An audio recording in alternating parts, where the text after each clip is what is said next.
ایمانداری بے ایمانی کے مقابلے میں کم منافع بخش ہے، لیکن اس کا فائدہ آنے والے نسلوں تک ملتا ہے۔ جب انسان کی صحیح طریقے سے پرورش نہیں کی جاتی تو وہ دنیا کے لیے ایک وحشی جانور ہے۔ کبھی بھی کسی کو مایوس مت کرے جو مسلسل کام کرتا ہے، چاہے وہ کتنا ہی سخت کیوں نہ ہو، چاہے وہ آپ خود ہی کیوں نہ ہو۔ پہلی اور بہترین فتح خود کو فتح کرنا ہے۔ زندگی میں کبھی کسی مایوسی کا سامنا نہیں کرو گے۔ جو صرف سیکھتا ہے اور عمل نہیں کرتا، وہ اس انسان کی طرح ہے جو ہل چلاتا ہے اور پودا نہیں لگاتا۔ جھوٹے الفاظ نہ صرف برے ہیں بلکہ یہ روح کو خطرناک حد تک متاثر کرتے ہیں۔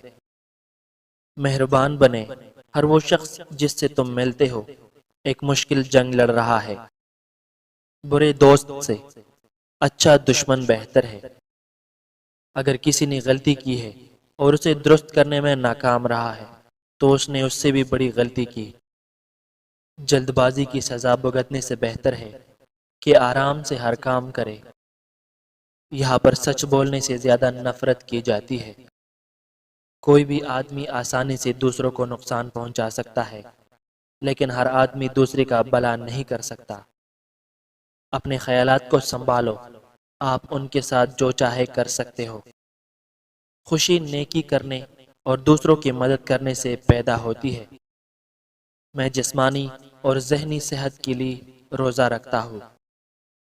صرف مرنے والوں نے جنگ کا خاتمہ دیکھا ہے۔ والدین سے جھگڑا نہ کرو، خواہ تم حق پر کیوں نہ ہو۔ غربت دولت کے کم ہونے سے نہیں بلکہ خواہشات کے بڑھنے سے آتی ہے۔ ہر آدمی کی 3 خواہشات ہیں: صحت مند ہونا، ایماندارانہ طریقے سے امیر ہونا اور خوبصورت ہونا۔ چھوٹے کام کو اچھی طرح سے مکمل کرنا بہتر ہے بجائے ایک بڑے نامکمل کام کرنے سے۔ 3 چیزیں انسان کو تباہ کرتی ہے: ہرس، حسد اور غم۔ 3 چیزیں انسان کو زندگی میں ایک بار ملتی ہے: والدین، حسن اور جوانی۔